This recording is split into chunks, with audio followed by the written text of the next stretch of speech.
રાજકોટ જિલ્લાના ધોરાજીના નાની પરબડી ગામે સીમ વિસ્તારમાં મંદિર પાસે મળેલા યુવાનના મૃતદેહ મામલે મૃતકના પરિવારજનો અને સામાજિક આગેવાનો મોટી સંખ્યામાં એકઠા થયા છે।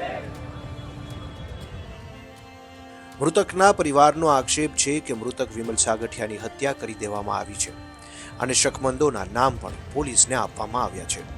સામાજિક આગેવાન યોગેશ ભાષાએ પણ આ બનાવ અંગે પોતાની શંકા વ્યક્ત કરી હતી અને જ્યાં સુધી શકમંદોની ધરપકડ ન કરવામાં આવે ત્યાં સુધી મૃતદેહ નહીં સ્વીકારવાની ચીમકી પણ આપી હતી। જુઓ ધોરાજીથી સાહિલ ભાષાનો રિપોર્ટ। યોગેશભાઈ ભાષા, સામાજિક કાર્યકર ધોરાજી। આજે ધોરાજી સિવિલ હોસ્પિટલ ખાતે નાની પરબડીના યુવાન વિમલભાઈની ડેડ બોડી લઈ આવવામાં આવી છે।